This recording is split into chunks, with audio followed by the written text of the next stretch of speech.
Hello pong muli mga kababayan. Sa ngayon po, at this juncture, gusto ko pong pag-usapan natin yung sinasabi nila na term sharing na pinag-usapan, pinagkasunduan ng kampo ni PBBM at ni BP Sara. Kung totoo yun. Yun ang narinig ko na ipinagtatampo masyado ng kampo ni BP Sara at ni Arroyo dahil hindi daw tinupad. Ayaw tuparin ni Bongbong Marcos.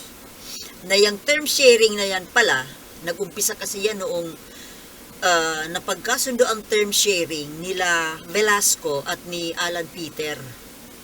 Kaya gusto nilang gawin din dito sa topmost position. Alam nyo, kung nag-usap man kayo ng ganyan, yun po ay inyo lang na usapan. Kung ako tatanungin, hindi pwede yun. Hindi pwede yarn. Bakit? Ang ibinoto po namin na Pangulo for 6 years ay si Ferdinand Marcos Jr. At si VP Sara ay Vice President for 6 years. Tapos ngayon sasabihin, nag-usap kayo na nagkasundo kayo na term sharing. After, sa kalagitnaan, after 3 years, bababa si Bongbong. Magpapalit kayo ng posisyon. Hindi pwede yan. Nasa Constitution ba yun? Na pwede yung ganon? Baka pwede sa ibang mas mababang posisyon. But sa presidential, hindi po pwede. Bakit? Kasi masyadong malaki ang epekto sa buong bansa. Hindi bali nang mag-term sharing ang barangay chairman o ang mayor, gobernador, at least maliit lang po, maliit na komunidad, pero ang buong bansa. Kami po ang naghalal sa inyo. Kaya kung may gagawin kayong lintik na term sharing, kukontra po kami. Lalo pa sa ipinapakitang ugali ni BP Sara, nungka. Never! Ayaw ko sa iyo, BP Sara, na maging pangulo ka. Alam mo kung bakit? Masyado kang masiba. Masyado kang gahaman sa pondo. Wala kang pakialam sa kalagayan ng mga kababayan mo. Wala kang pakialam sa mga mag-aaral na walang classroom. Basta ikaw, makurakot mo yung pondo ng DepEd. Diba? Mga kababayan, pwede ba? Yung mga tagahanga ni Sara Duterte, buksan-buksan naman ninyo yung mga mata ninyo. Yan ba ang gusto nyo maging leader? Yan ba ang gustong ninyong magbit-bit sa atin? Sa 3 years, 6 years, 9 years? Kasi, kapag bumigay po si PBBM dyan sa kasunduang yan na term sharing, di ibig sabihin, by 2025, si Sara na ang presidente. Do you think by 2028, bibitawan pa niyan ang pagkapangulo? Hindi yan. Gagawa yan sila ng paraan na mahawakan yan nila forever. Hindi na yan papayag na mapalitan pa with the help of China. Kasi pag may pumalit na naman na pro-American, o di, problematic na naman yung China, di ba? China mismo hindi papayag na mapalitan pa yung tuta nila. Mga kababayan, Diyos ko naman, itong mga vloggers na pro-BBM, pero pro-Sara din. Well, kanila pa rin kasing inaalagaan yung unity team. Kaya, pro-BBM sila, pro-Sara din. Hay.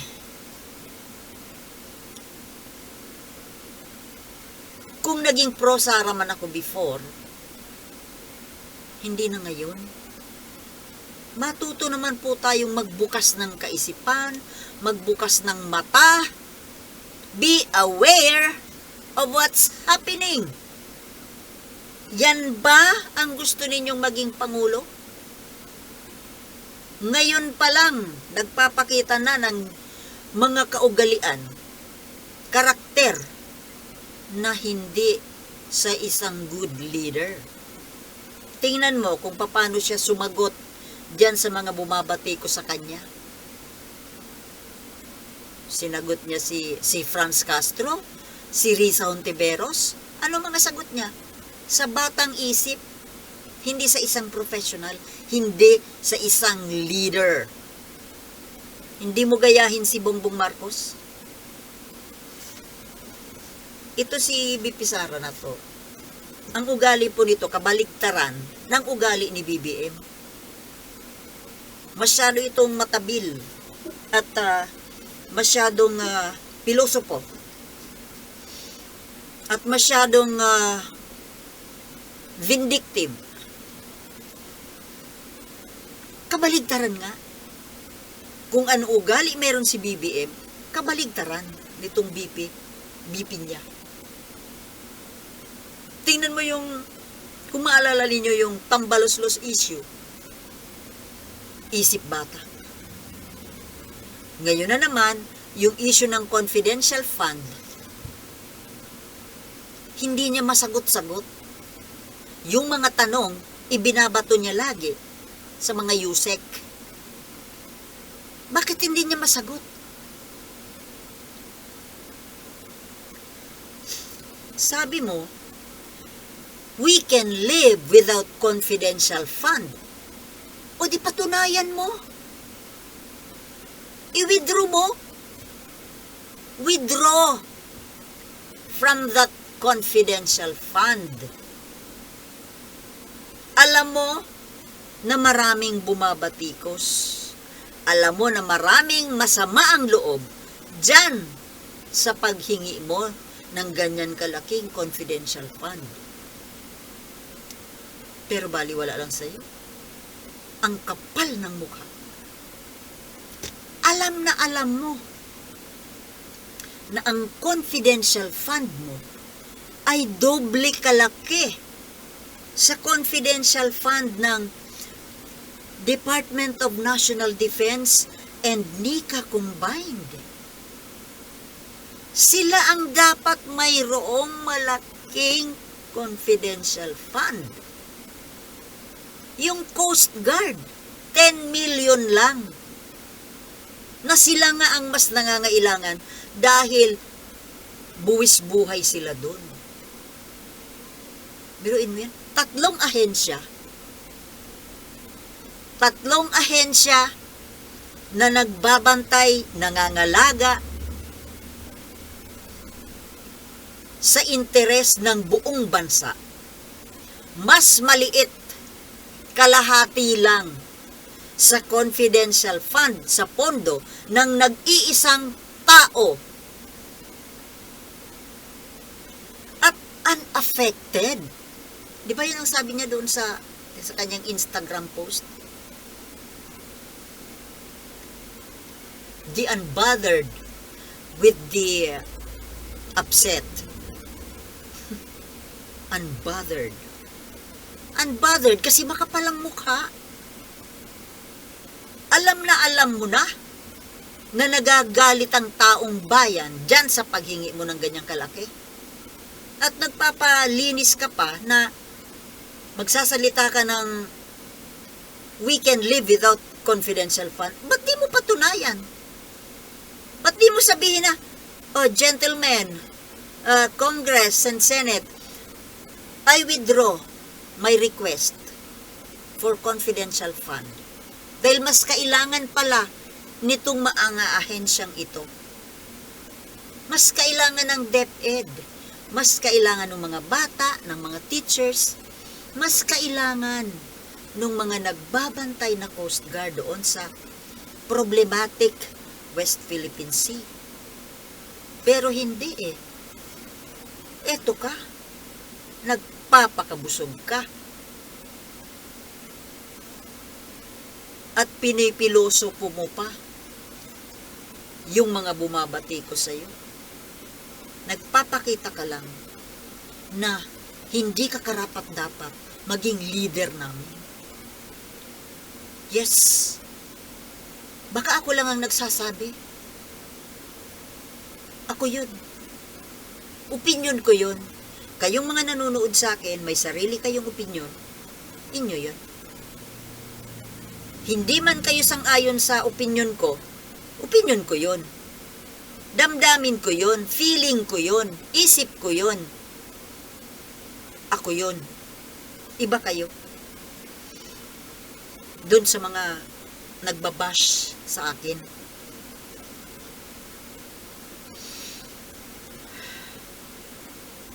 So, itong sinasabi nilang term sharing na ayaw na daw bitawan ni BBM. Siyempre, ang dahilan ni BBM, hindi naman talaga pwede. Dahil mandato po yan ng Pangulo na siya ay dapat manilbihan sa kanyang buong termino na 6 na taon. Ipamimigay mo sa kalagitnaan, ipinahamak mo yung bayan. Bakit? Kasi ang papalit sa'yo, BBM, ay pro-China. Kaya ako po ay lalong kontra dyan. Kahit maraming mga bumabatikos kay Bongbong Marcos, kahit papano, hindi siya pro-China. Sana po, yun na lang po ang tingnan natin. Hindi tayo ipamimigay sa China. Hindi tayo gagawing probinsya ng China nito ni BBM. Pero kung itong Sara na to ang pumalit, baka matuluyan tayo. Gusto nyo mawala ng sariling bansa? Mawala na ang Pilipinas? Dahil kapag tayo ay hinand over sa China, papalitan nila ang pangalan ng bansa natin. Cheng-cheng-cheng yan na yung pangalan ng Pilipinas. Siyempre papalitan. Lahat yan papalitan. Lingwahe, tradisyon, culture, language, government, police, lahat yan papalitan. Gusto nyo ng ganon? Kaya ito pong mga pumapabor dito, mga tagahanga ng Duterte, para kayong namamaligno. Para kayong hypnotized. Hypnotized. Hindi magising-gising. Mayroon nga dyan vlogger na talagang diehard Duterte and Sara. Ungas na matanda. Matalino pa naman. Matalino kasi sikat na sikat nga. Ang daming tagahanga. Ang daming nagbibigay ng pangkape. Hingi ng pangkape. Kapal ng mukha. Ito manghihingi ng pangkape. Bumili ka ng sarili mong kape. Yung manghihingi ka sa viewer.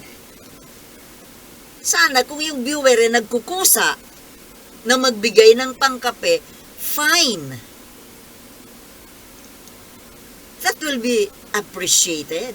Pero kung nagpaparinig ka lagi, nangihingi ka ng pangkape, Aba, ang kapal na ng mukha niyan. Siya nga pala, may viewer nga pala ako na naghingi sa akin ng aking GCash number. Ang tagal ko na hindi binasa yung mga comments, hindi ako nagbasa. Nabasa ko after 2 weeks na yata. Kaya bala ko ilagay ko na lang dyan sa screen. No? Hindi ko naman alam paano gawin. Hindi ko alam paano ilagay. Pag naaral ko na, ilalagay ko. Sayang din yun. Yun na nga, pangkape din yun. Lalo pag ganitong hating gabi na. Pero hindi ako nangihingi Kusang hiningi sa akin yung GCash number ko. Never po ako maghihingi. Kakapalan po ng mukha yun.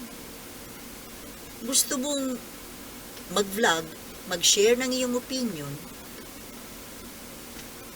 do it. Kung gusto kang bigyan ng viewers mo dahil natuwa sa'yo, salamat. Pero kung sa may paparinig, Diyos ko naman, hindi ko talaga makarry yan. Masarap naman siguro yung, siyempre, nakakatuwa naman yung ganun na naaalala ka, nagkikare sa'yo yung mga kahit hindi mo personal nakakilala, na-appreciate ka. Magandang yun, salamat. Pero sana naman, yung nangihingi, Diyos ko naman. Anyway, nasa na tayo? Pinag-uusapan natin na iba. Yung term sharing. Basta ako po, hindi po ako pabor. My goodness, ayoko po sa term sharing. Na yan. Buti sana kung, halimbawa, si BBM ay hindi maganda ang ginagawa, walang leadership quality, at itong Vice President, siya ang mayroon, siya ang mas angkop na maging Pangulo, ay payag po ako doon. Although, kung titingnan mo, talagang hindi pwede. Kailangan talaga tapusin. Kasi ibinoto ka ikaw yung ibinoto ng mamamayan eh. Ikaw yung ginusto.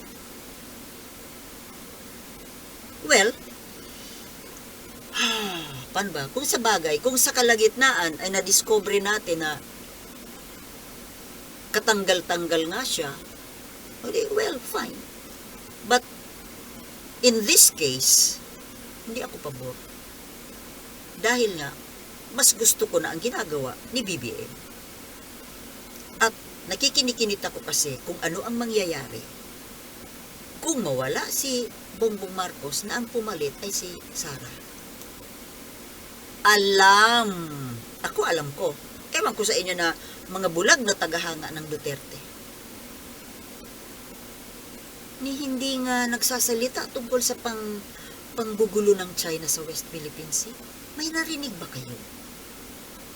Di ba wala? Kung talagang nagmamahal siya sa kung talagang may malasakit siya sa bansa, kung talagang mahal niya ang Pilipinas, dapat sana maging vocal man siya. Ipakita niya sa atin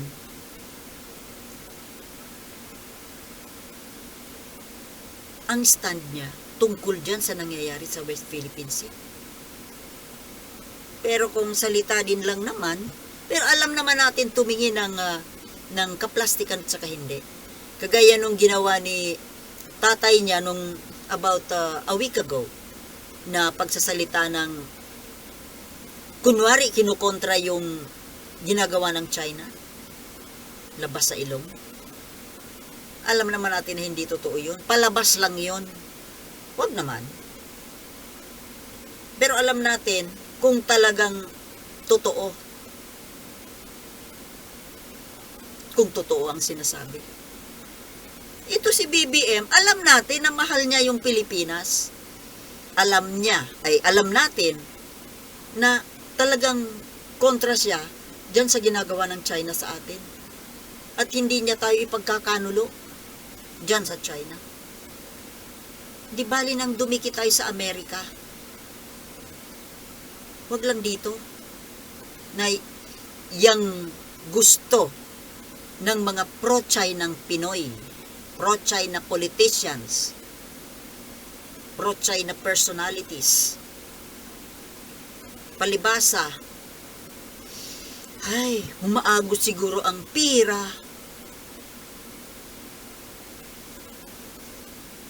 At least ang Amerika hindi nag-aagaw ng teritoryo. Umuupa nga sila eh. Di ba yung military bases noon, yung Subic at saka Clark? Di ba inupahan nila? Hindi naman sila basta gumamit ng tiway eh. Inupahan. Pero ito, pinapasok ang teritoryo natin at nagtatayo ng mga base militar na wala tayong nagagawa. Tapos ngayon, na may gustong tumulong na kaalyado, kinukontra ng isang pro-China na senador na bobo.